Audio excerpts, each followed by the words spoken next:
और बड़ी खबर के साथ बुलेटिन की शुरुआत कर रहे हैं। देवप्रयाग से आ रही है इस वक्त की बड़ी खबर। आपको बता दें, यहां दशरथ पर्वत पर बादल फटने से देवप्रयाग में भारी नुकसान हुआ है। शांति गदेरे से आए सैलाब से कई घर जमींदोज हो गए हैं। तस्वीरों को देखिए, ये वीडियो बता रहा है कि कितना भारी नुकसान वहां पहुंचा है। नगर पालिका बहुउद्देश्य भवन और ITI भवन जमींदोज हो गया। पानी के साथ आए बोल्डर्स में 8 दुकानें पूरी तरह से तबाह हो गई हैं। बोल्डर और मलबे के चलते भागीरथी का पानी का स्तर भी बढ़ गया है। वहीं DGP ने कहा कि राहत और बचाव की टीमें भेज दी गई हैं। दशरथ पर्वत पर ये बादल फटने से भारी पानी का सैलाब आया।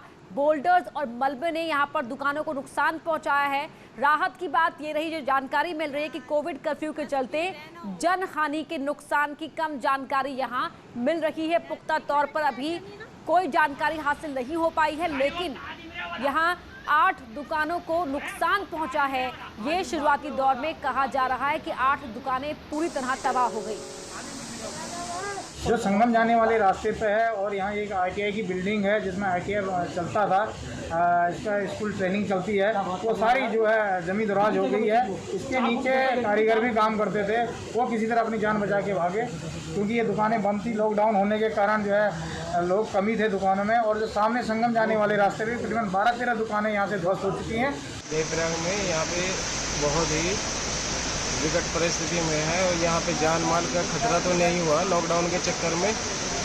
यहाँ पे कई दुकानें डैमेज हो चुकी। देवप्रयाग टेहरी में काफ़ी बड़े स्तर पे बादल फटने की घटना हुई है और उसमें 7-8 दुकानें और जो ITI की बिल्डिंग को भारी नुकसान हुआ है।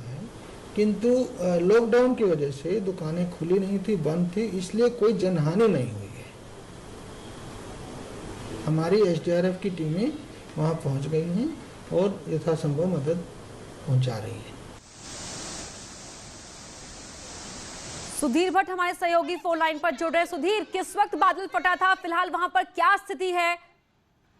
देखिए अपर्णा, शाम की ये घटना है और दशरथ पर्वत पर ये बादल फटने की घटना हुई थी, जिसके बाद जो शांति नदी है, शांति गदेरा जिसे बोला जाता है, उसमें बोल्डर्स के साथ बड़ी टनों मलबा वहां से बहकर आया और जिसने बड़ी क्षेत्र में तबाही मचाई, जो बस स्टेशन से जुड़ा हुआ क्षेत्र है।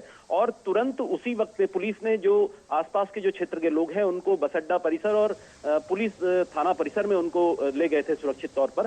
हालांकि कुछ लोगों ने भागकर जान बचाई, क्योंकि जो आवाजें बड़ी जोर की आ रही थी उस वजह से लोग पहले ही भाग गए वहां से। लॉकडाउन नहीं होता, कोविड कर्फ्यू नहीं होता, तो शायद जनहानि बड़ी संख्या में हो सकती थी, लेकिन इस वजह से केवल कोविड कर्फ्यू ने केवल ये बचाया है और ये संयोग भी रहा। लेकिन अभी जो ITI का जो बिल्डिंग है, दरअसल ये नगर पालिका का बहुउद्देश्य भवन है जिसपे ITI भी चलती थी, 3 मंजिला भवन था और उसी में जो है व्यापारिक प्रतिष्ठान जो दुकानें थी वो भी उसमें थी। तो तकरीबन 8 से अधिक दुकानों को नुकसान पहुंचा है और ITI की जो बिल्डिंग है वो जमींदोज भी, हमारे विजुअल में भी उसे देखा जा सकता है कि किस तरह से जो सैलाब आ रहा है पानी का, वो किस तरह से पूरी बिल्डिंग को 3 मंजिला जो भवन है उसको बहा के ले जा रहा है। तो ये एक व्यापक नुकसान है जिसकी अब समीक्षा की जा रही है। SDRF की टीम मौके पर पहुंची है, लेकिन फिलहाल जो जानकारी ली गई है उसमें अभी तक की जो जानकारी आई है कि इसमें कोई जनहानि नहीं हुई है, लेकिन करोड़ों की संपत्ति का नुकसान जरूर हुआ है। अपर्णा, बिल्कुल राहत की बात यह है कि कोविड कर्फ्यू था, इस जनहानि के नुकसान की जानकारी नहीं मिल रही है फिलहाल। लेकिन जरा सुधीर ये बताया कि किस तरीके से दशरथ पर्वत पर बादल फटने का बाद जो पूरा मलबा आया है वो आगे अब कहां तक ये असर छोड़ सकता है? जो पूरा इसका जो आगे का मैप रहेगा वो कहां तक प्रभावित करेगा, और जो ये पूरा इलाका है जरा इसके बारे में भी समझाएं।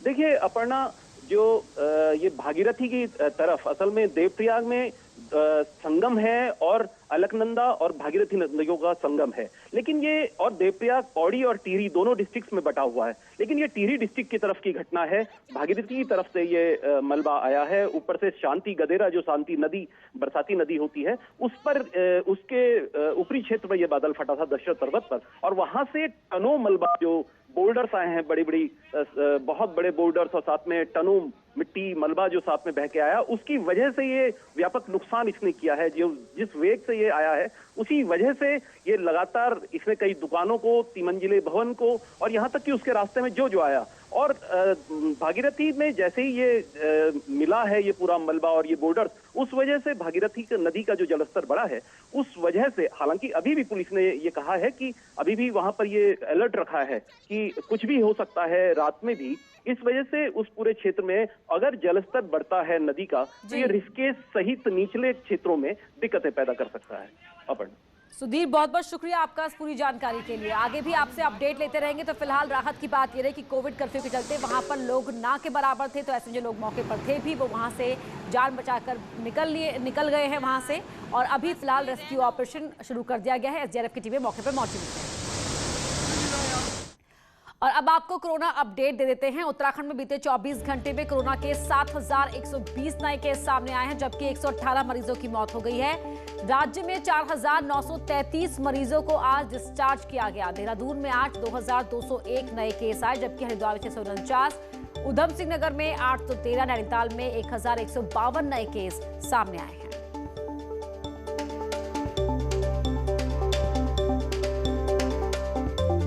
तो 118 संक्रमित मरीजों की मौत हुई है।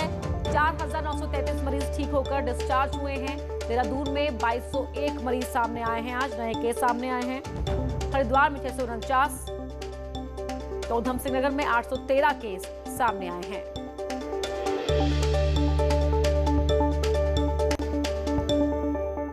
उत्तरकाशी जिले के भटवाड़ी ब्लॉक के 75 कोविड पॉजिटिव केस मिलने से हड़कंप मच गया। किशनपुर गांव में 57 और पाला गांव में 18 पॉजिटिव केस आए हैं। भटवाड़ी के एसडीएम ने फिलहाल दोनों गांवों को सील कर कंटेनमेंट जोन घोषित कर दिया है। गांव से आने जाने वाले सभी व्यक्तियों पर रोक लगा दी गई है। ग्रामीणों को गांव नहीं छोड़ने को कहा गया है। जिला प्रशासन और स्वास्थ्य विभाग की टीम दोनों गांवों की निगरानी कर रही है।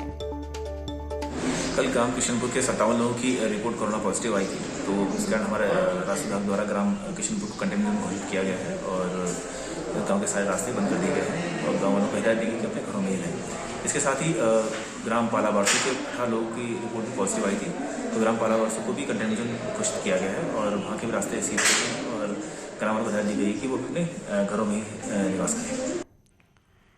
उत्तराखंड में न सिर्फ संक्रमण की रफ्तार बल्कि कोविड से मौतों का आंकड़ा भी कई गुना ज्यादा है। कोविड से मौतों के बढ़ते आंकड़े ने सरकारी प्रयासों को राज्य के हेल्थ सिस्टम को कटघरे में खड़ा कर दिया है।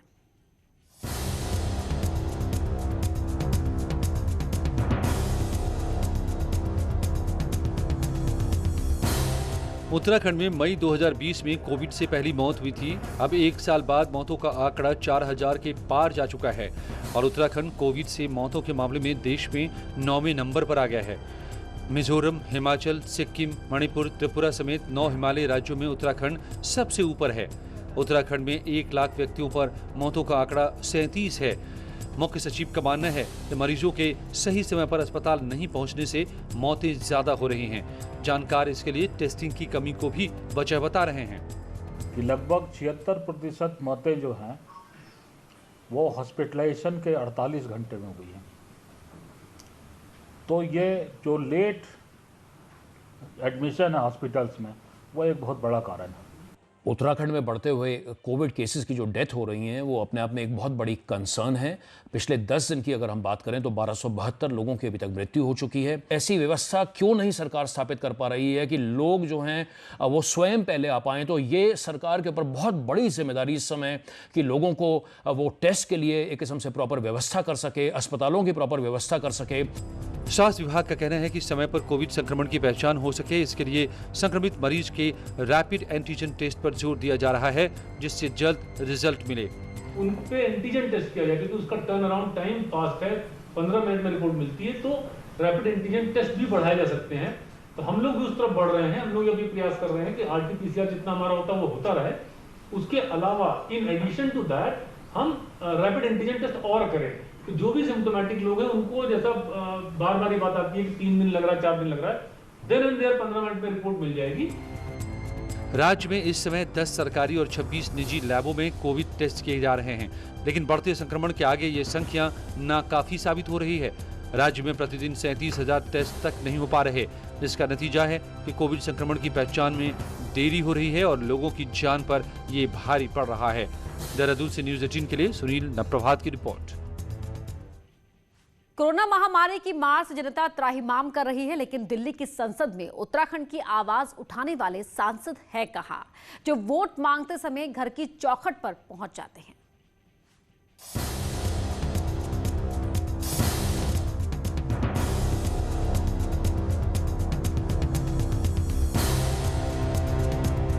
प्रधानमंत्री मोदी का नाम न होता तो न जाने वो नेता कहां होते जिनके नाम के आगे सांसद लगा है। लेकिन महामारी में कई माननीय नजर नहीं आ रहे। टिहरी से सांसद माला राज्य लक्ष्मी इन दिनों देहरादून में हैं, लेकिन कोरोना के चलते घर से कम निकल रही हैं, जबकि टिहरी जिले में गांव के गांव बीमार पड़े हैं। अल्मोड़ा से सांसद अजय टमटा तो मंत्री रहते हुए नहीं दिखाई पड़े। हालांकि सांसद का दावा है कि अल्मोड़ा से ही पूरा काम संभाल रहे हैं। नैनीताल से सांसद अजय भट्ट भी अपने क्षेत्र में कम ही दिखते हैं। हल्द्वानी में हाहाकार मचा है, लेकिन अजय भट्ट इन दिनों देहरादून में दिख रहे हैं। हरिद्वार के सांसद रमेश पोखरियाल निशंक दिल्ली में हैं, तो गढ़वाल के सांसद तीरथ सिंह रावत खुद मुख्यमंत्री हैं।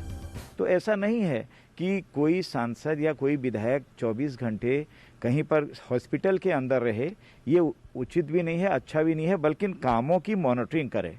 ये टेक्निकल्स की दूरी को करते हुए यहीं बैठ करके और भी समस्याएं रहती हैं, चाहे चौखुटिया में आपदा आ गई, ऐसी मेरे धारचूला मुनस्यारी और बॉर्डर के इलाकों से जो भी समस्याओं का समाधान हम यहाँ पर बैठ के कर सकते हैं वो कर रहे हैं। वहीं राज्यसभा सांसदों की बात करें तो अनिल बलूनी को छोड़कर बाकी दो सांसद कहां हैं, कह पाना मुश्किल है। Anil Baluni oxygen bed, cylinder, oximeter तक की व्यवस्था कर रहे हैं और दिल्ली से ही देवभूमि की सेवा में लगे हैं। कांग्रेस के राज्यसभा सांसद प्रदीप टमटा तो उत्तराखंड में कहीं नजर नहीं आ रहे और नए नवेले सांसद नरेश बंसल देहरादून में होते हुए भी दिख नहीं रहे। जाना तो चाहिए, लेकिन अब ये तो व्यक्ति पर निर्भर करता है कि वो जाना चाहता है या नहीं जाना चाहता है। लोग देख रहे हैं। कोरोना से जनता को खुद ही लड़ना है और जो सांसद अभी नहीं दिख रहे, वो चुनाव में आपके घर की चौखट पर दिखे तो आपको चौंकने की कोई जरूरत नहीं। न्यूज 18 के लिए अल्मोड़ा से किशन जोशी के साथ देहरादून से दीपांकर भट्ट की रिपोर्ट। उत्तराखंड से राज्यसभा सांसद प्रदीप टमटा का कहना है कि वो दिल्ली से ही हालात पर नजर बनाए हुए हैं। प्रदीप टमटा ने कहा कि फिलहाल उत्तराखंड में लोगों को बेड, ऑक्सीजन, आईसीयू की कमी से जूझना पड़ रहा है, जिसकी व्यवस्था सरकार को करनी चाहिए। दिल्ली से राज्य की स्थिति पर नज़र रखे हूँ, साथियों से, प्रशासन से, जहाँ तक मेरे पर अनुरोध रहा है, जो मेरी क्षमता है उसके हिसाब से मैं मदद करने की कोशिश कर रहा हूँ। राज्य में कोविड के कारण मैं लोगों को बेडों की से जूझना पड़ा है, ऑक्सीजन की कमी से जूझना पड़ा है, आईसीयू बेडों की संख्या से जूझना पड़ा है। तो मेरा सरकार से अनुरोध है कि राज्य के अंदर बेडों की संख्या को बढ़ाया जाए। बीजेपी के राज्यसभा सांसद नरेश बंसल का कहना है कि मेरे पास दिन भर फोन आते हैं और मैं सभी को यथासंभव मदद पहुंचाने की कोशिश कर रहा हूं। बंसल ने कहा कि मुझे संतोष है कि मैं 95% लोगों की मदद कर पा रहा हूं। मैं भी व्यक्तिगत रूप से पूरे दिन भर इस कार्य में लगा रहता हूं, जिन जिन के भी फोन आते हैं, और मुझे संतोष है कि लगभग 95% के लगभग उनकी समस्याओं का समाधान करने में जिस प्रकार मैं सफल हूं। उत्तराखंड में 8 मई तक सख्ती के साथ कोविड कर्फ्यू लगाया गया है। डीएम देहरादून का कहना है कुछ दिनों से कोरोना के मामलों में कमी आई है। प्रतिदिन 10,000 लोगों की सैंपलिंग की जा रही है। 3 दिन से मामले देहरादून में कुछ कम हुए हैं, जबकि टेस्ट में कमी नहीं की गई। वहीं डीएम ने यह भी कहा कि लगातार अस्पतालों में आईसीयू बेड, ऑक्सीजन बेड भी लगातार बढ़ाए जा रहे हैं। ये हमारे यहाँ जो है पिछले 3 दिनों से जो है केसेस कम आ रहे हैं, लेकिन अभी ये थोड़ा प्री मैच्योर होगा कहना, क्योंकि अभी इसको 1-2 दिन और हम देखेंगे कि ट्रेंड किस तरीके का है। टेस्ट लगभग उतने ही हैं, टेस्ट में कोई कमी नहीं की गई है। और यहाँ रुक रहे एक छोटे से ब्रेक के लिए।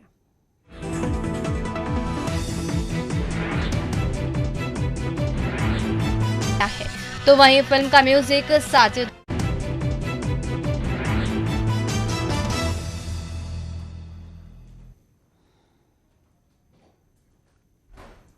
देहरादून में पंचायती राज विभाग ने कोविड की मदद के लिए मुख्यमंत्री तीरथ सिंह रावत को 1,51,00,000 का चेक भेंट किया। सीएम तीरथ ने पंचायती राज विभाग की इस पहल का स्वागत किया है।